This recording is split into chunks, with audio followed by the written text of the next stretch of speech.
بسم اللہ الرحمن الرحیم۔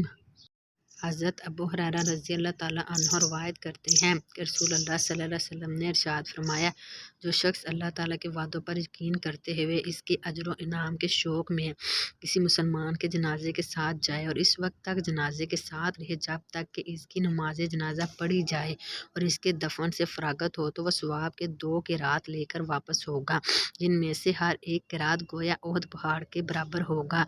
اور وہ شخص جو صرف نماز جنازہ پڑھ کر واپس آ جائے، دفن ہونے تک ساتھ نہ رہے، تو وہ ثواب کا 1 قرات لے کر واپس ہوگا۔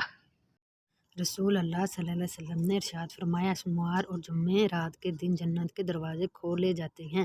ان دنوں میں سے ہر اس شخص کی مغفرت کر دی جاتی ہے جو اللہ کے ساتھ کسی کو شریک نہیں کرتا، مگر وہ شخص کہ اس کے اور اس کے کسی مسلمان بھائی کے درمیان بغض اور کینہ موجود ہو، تو اللہ کی طرف سے کہا جاتا ہے، ان دونوں کو چھوڑ دو یہاں تک کہ صلح کریں۔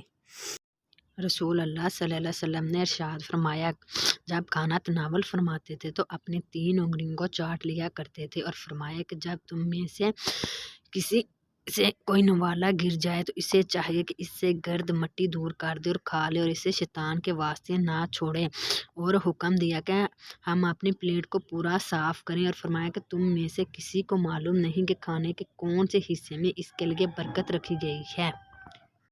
حدیث مبارک۔ حضرت ابو ہریرہ رضی اللہ تعالیٰ عنہ سے روایت ہے کہ نبی کریم صلی اللہ علیہ وسلم نے فرمایا کہ قیامت کے دن سب سے پہلے حضرت آدم علیہ السلام کو پکارا جائے گا، پھر ان کی نسل ان کو دیکھے گی تو کہا جائے گا کہ تمہارے بزرگ دادا آدم ہیں۔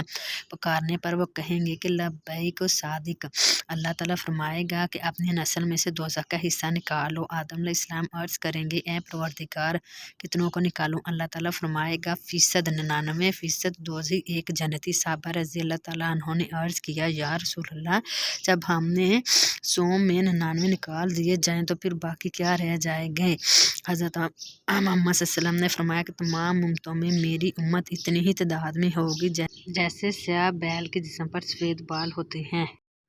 رسول اللہ صلی اللہ علیہ وسلم نے ارشاد فرمایا، ایک آدمی رسول اللہ صلی اللہ علیہ وسلم کی خدمت میں حاضر ہوا اور اس نے آپ صلی اللہ علیہ وسلم سے سب سے افضل کام کے بارے میں پوچھا، تو آپ صلی اللہ علیہ وسلم نے فرمایا، سب سے افضل عمل نماز ہے۔ اس نے عرض کیا، اس کے بعد کون سا؟ آپ صلی اللہ علیہ وسلم نے فرمایا، نماز۔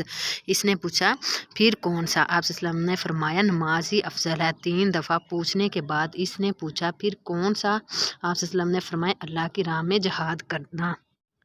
رسول اللہ صلی اللہ علیہ وسلم نے ارشاد فرمایا، جب حافظ قرآن مر جاتا ہے، اللہ تعالیٰ زمین کو حکم دیتا ہے کہ اس کے گوشت ڈھا کھانا۔